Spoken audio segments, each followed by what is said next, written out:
नमस्कार विद्यार्थियों, मैं पी.आर. जाखड़, सहायक आचार्य, राजकीय महाविद्यालय नावान नागौर। आज हम हमारे इतिहास विषय के प्रथम पेपर भारतीय संस्कृति के मूल आधार के अंतर्गत वर्ण व्यवस्था के बारे में अध्ययन कर रहे थे। अब तक हम वर्ण व्यवस्था क्या होती है, वर्ण व्यवस्था का प्रारंभ कैसे हुआ, वर्ण व्यवस्था की उत्पत्ति कैसे हुई, विभिन्न युगों में वर्ण व्यवस्था जैसे पूर्व वैदिक युग, वैदिक युग, सूत्र साहित्य काल, बौद्ध एवं जैन धर्म के काल इत्यादि में वर्ण व्यवस्था के बारे में अध्ययन कर चुके हैं। आज हम मौर्य युग में वर्ण व्यवस्था के बारे में विस्तार पूर्वक अध्ययन करेंगे। कृपया ध्यानपूर्वक सुनिए। मौर्य युग में वर्ण व्यवस्था। मौर्य युग में वर्ण व्यवस्था के बारे में जानकारी में कौटिल्य के अर्थशास्त्र और यूनानी यात्री मेगस्थनीज के यात्रा वर्णन से हमको मौर्य युग की वर्ण व्यवस्था के बारे में हमारी जानकारी स्पष्ट हो जाती है, हमको जानकारी प्राप्त होती है। कौटिल्य अर्थशास्त्र में समाज को 4 वर्णों में विभाजित बताया गया है: ब्राह्मण, क्षत्रिय, वैश्य और शूद्र, और सभी के अलग अलग धर्म बताए गए हैं। धर्म का मतलब है कर्तव्य। जैसे कि ब्राह्मण के कर्तव्य हैं बताए गए हैं: अध्ययन करना, अध्ययन करवाना, अर्थात अध्ययन और अध्यापन, यजन और याजन, अर्थात यज्ञ करना और यज्ञ करवाना, दान देना और दान लेना। 6 कर्तव्य ब्राह्मण के बताए गए हैं: अध्ययन, अध्यापन, यजन, याजन, दान देना और दान लेना। क्षत्रिय के कर्तव्य बताए गए हैं: अध्ययन, यजन, दान, शस्त्राजीव, अर्थात शस्त्रों द्वारा आजीविका चलाना, भूत रक्षण, प्राणियों की जीवन की रक्षा करना, ये कर्तव्य बताए गए हैं। वैश्य का सब धर्म है: अध्ययन, यजन, दान, कृषि, पशुपालन, व्यापार, वाणिज्य। शूद्र का सब धर्म बताया गया है: द्विजातियों की सेवा करना, अर्थात उपरोक्त ऊपर के 3 क्रम है, ब्राह्मण, क्षत्रिय, वैश्य, उनकी सेवा करना, और वार्ता अर्थात कृषि और पशुपालन, व्यापार इत्यादि द्वारा अपनी आजीविका चलाना। कौटिल्य ने विविध वर्णों के प्राय वही कार्य बताए जो स्मृतियों और धर्मशास्त्रों में प्रतिपादित है, किंतु कौटिल्य ने जो अलग बताया वो शूद्र के सब धर्म में वार्ता को शामिल किया, अर्थात कृषि, पशुपालन, व्यापार को शामिल किया है। इससे पहले के युगों में कृषि, पशुपालन, व्यापार वो वैश्य के अंतर्गत आता था, लेकिन मौर्य काल तक आते आते शूद्रों को भी ये कार्य करने की अनुमति प्रदान की गई, और वे संभवतया वैश्यों की सहायता या सहायक के रूप में भी ये कार्य करने लग गए, और शिल्प को भी शूद्रों का कार्य मान लिया गया। कौटिल्य ने भारत की प्राचीन परंपरा और सामाजिक मर्यादा के अनुकूल 4 वर्णों के सब धर्म प्रतिपादित किए, तथापि व्यवहार में विभिन्न वर्णों के लोग इन सब धर्मों का पालन करते हो ऐसी बात नहीं है। हालांकि नियमानुकूल नियम अलग थे, नियमानुकूल लोग आचरण नहीं कर पाते थे, और वास्तविक रूप से अलग कार्य भी कर सकते थे। यद्यपि क्षत्रियों का कार्य सैनिक सेवा करना था, किंतु ब्राह्मणों, वैश्यों और शूद्रों की सेनाएं भी होती थी। मौर्य काल में हमने देखा, मौर्यों के पश्चात जो पुष्यमित्र शुंग, अग्निमित्र शुंग शासक हुए तो वो ब्राह्मण थे। इन वर्णों के व्यक्ति भी सेना में भर्ती हो जाया करते थे। मौर्यों के युग में केवल क्षत्रिय ही सैनिक सेवा नहीं करते थे। कौटिल्य ने एक स्थान पर लिखा है कि किसी भी पुरोहित को आदेश दिया जा सकता है कि वह अयाज्य, शूद्र या ऐसे व्यक्ति जिसको यज्ञ करने का अधिकार नहीं हो को भी यज्ञ कराए और पढ़ाए, अर्थात यदि राजा आज्ञा दे तो उस ब्राह्मण को, शूद्र को भी अध्ययन और यज्ञ करवाने की अनुमति दी जा सकती है। अर्थात हम कह सकते हैं कि मौर्य काल में वर्ण व्यवस्था का स्वरूप उतना कठोर नहीं था जितना पहले सूत्रकाल उत्तर वैदिक काल, जैन और बौद्ध काल में था।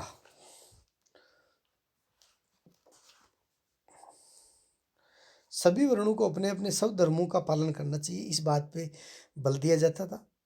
और ये राज्य संस्था का प्रमुख कार्य कर्तव्य था कि वह सभी कर्मों लोगों को अपने सब धर्म में स्थिर रखे। चातुर्वर्णीय व्यवस्था में प्रत्येक वर्ण के अपने अपने सब धर्म का पालन करना एक आदर्श माना जाता था। किंतु व्यवहार में विविध व्यक्ति अपने अपने सब धर्म का पालन करते हो, ऐसा भी नहीं था। ब्राह्मण, क्षत्रिय, वैश्य, शूद्र ये चारों समाज के अंग माने जाते थे। अनार्यों को मलेच्छ कहा जाता था। दासों के संबंध में कौटिल्य ने लिखा है कि यदि कोई शूद्र को दास के रूप में विक्रय करने के लिए ले जाए तो उससे 12 पण जुर्माना लिया जाएगा। अर्थात स्पष्ट है कि आर्यों को कभी या आर्य शूद्रों को कभी दास नहीं बनाया जाता था। दास है वो मलेच्छों को ही या अनार्यों को ही बनाया जाता था। उपरोक्त चारों वर्णों के अतिरिक्त कौटिल्य ने वर्ण संकर जातियों का भी उल्लेख किया। उसमें अलग अलग माना है, जैसे ब्राह्मण पिता और वैश्य शूद्र से उत्पन्न ब्राह्मण पिता और वैश्य माता से उत्पन्न संतान को अम्बिष्ट कहा गया है। ब्राह्मण पिता और शूद्र माता की संतान को निषाद कहा गया है। क्षत्रिय पिता और शूद्र माता की संतान को उग्र कहा गया है। वैश्य पिता और क्षत्रिय माता से उत्पन्न संतान को मागध कहा गया है। ब्राह्मण माता से और वैश्य पिता से उत्पन्न संतान को वैदेहिक कहा गया है। शूद्र पिता की वैश्य स्त्री से उत्पन्न संतान को चांडाल कहा गया है।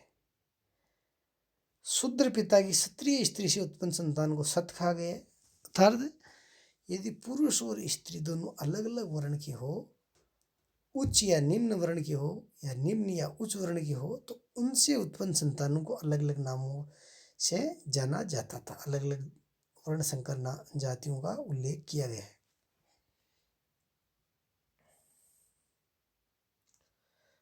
मौर्य युग में वर्ण संकर लोगों ने पृथक जातियों का रूप धारण कर लिया। कौटिल्य ने भी ये व्यवस्था दी है कि वैवाहिक संबंध उन्हीं लोगों में हो जो अपने कार्यों और परंपराओं में अपने पूर्वजों का अनुसरण करें।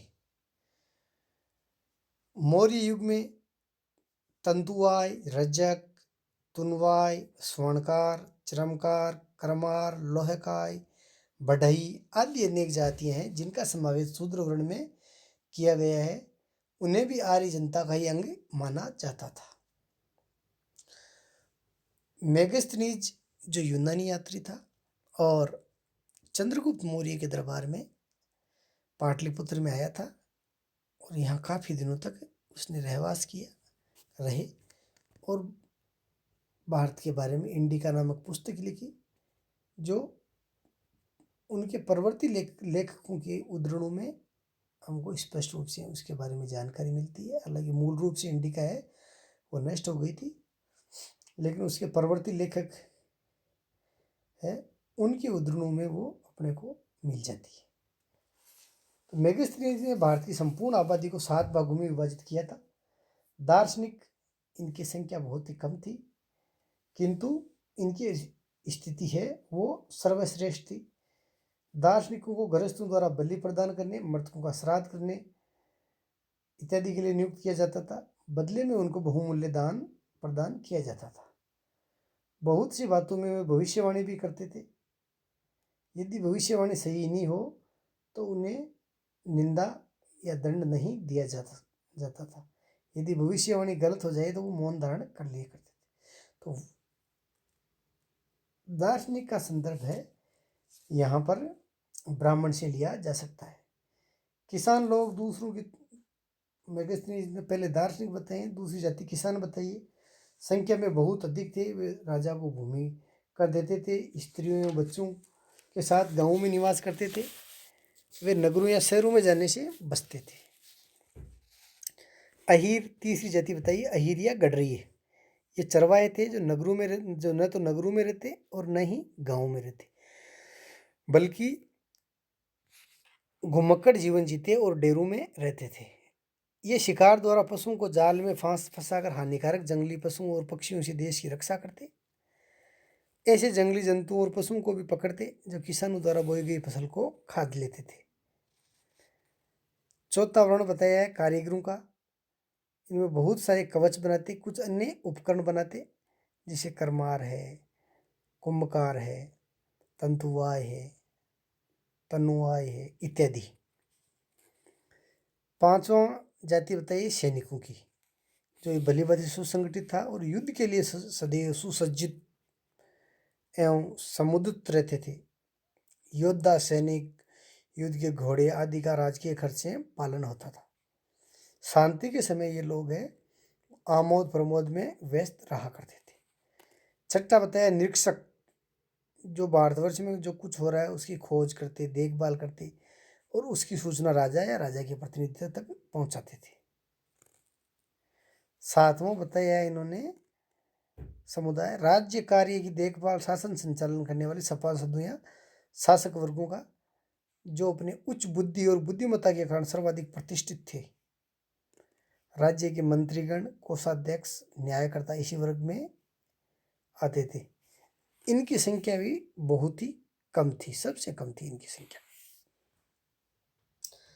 मेगास्थनीज ने अपनी उद्धरणों में या अपने विवरण में चातुर्वर्ण्य अर्थात चारों वर्णों का उल्लेख नहीं किया, बल्कि 7 जातियों का उल्लेख किया है, जो उनके अपने स्वयं के देश इजिप्ट और पड़ोसी देश मिस्र की सामाजिक संरचना से प्रेरित है।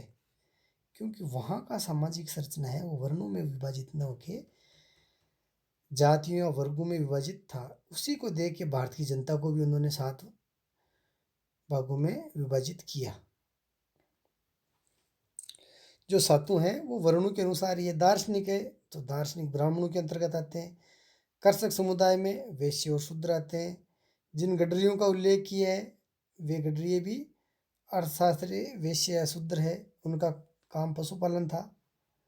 कारीगर है तो कारीगरों को शूद्र वर्णों में रखा जा सकता है। सैनिक, जिनका चौथा इन्होंने 5वां वर्ण सैनिक का माना था, जो क्षत्रिय है। अर्थशास्त्र में संतरियों, गुप्तचरों, गुड़ पुरुषों का भी विस्तृत वर्णन मिलता है, जो बड़े महत्वपूर्ण है।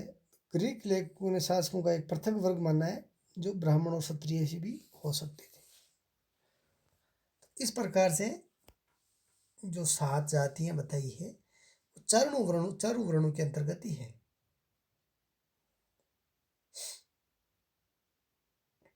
मौर्य काल में चारों वर्णों की सामाजिक स्थिति भी एक समान नहीं थी। न्यायालय और अपराधियों को दंड देने के लिए साक्ष्य लेते समय वर्ण का ध्यान रखा जाता था, अर्थात प्रत्येक वर्ण और प्रत्येक वर्ण के व्यक्ति के लिए निर्धारित दंड संहिता अलग अलग थी। यदि उच्च वर्ण का व्यक्ति है निम्न वर्ण के व्यक्ति को कुवचन कह दे तो उसे दंड कम दिया जाता था, जबकि निचला वर्ण का व्यक्ति है उच्च वर्ण के व्यक्ति को कुवचन कह दे तो उसे अधिक दंड दिया जा सकता था। उदाहरण के लिए यदि हम देखें तो क्षत्रिय यदि ब्राह्मण को कुवचन कहे तो 3 पर्ण जुर्माना, यही अपराध वैश्य करता है तो उसे 6 पर्ण जुर्माना, और शूद्र करता है तो 9 पर्ण जुर्माना। और यदि ब्राह्मण शूद्र को कुवचन कहे तो केवल 2 पर्ण है। उस समय तत्कालीन एक मुद्रा प्रचलित थी जिसको पर्ण कहा जाता था। ब्राह्मण शूद्र को कुवचन कहे तो 2 पर्ण, ब्राह्मण वैश्य को कुवचन कहे तो 4 पर्ण, और यदि ब्राह्मण है वो क्षत्रिय को कुवचन कहे तो 6 पर्ण जुर्माना दिया जाता था। इस प्रकार से हम देखते हैं कि प्रत्येक दंड के लिए अलग अलग जुर्माना था। समान दंड यदि अलग अलग वर्णों का व्यक्ति समान अपराध करे तो भी उसके लिए है वो दंड प्रक्रिया है अलग अलग थी। चारों वर्णों के व्यक्तियों का स्वधर्म निश्चित था। प्रत्येक व्यक्ति को का यह कर्तव्य माना जाता था कि वह अपने स्वधर्म में स्थिर रहे। समाज में ब्राह्मणों की स्थिति सर्वोच्च और सम्माननीय थी। राज्य शासन पर भी उनका प्रभाव था। मंत्री, पुरोहित, राजकीय पदाधिकारी आदि प्राय ब्राह्मण व्यक्ति ही हुआ करते थे। राजा को धर्म और मर्यादा का पाठ पढ़ाने में भी उनका महत्वपूर्ण कार्य था। लेकिन हम देखते हैं कि मौर्य काल में वर्ण व्यवस्था सूत्र काल जितनी और जैन बौद्ध काल जितनी कठोर नहीं थी। उत्तरोत्तर वर्ण व्यवस्था में परिवर्तन आता गया, वर्ण व्यवस्था है वो शिथिल होती गई।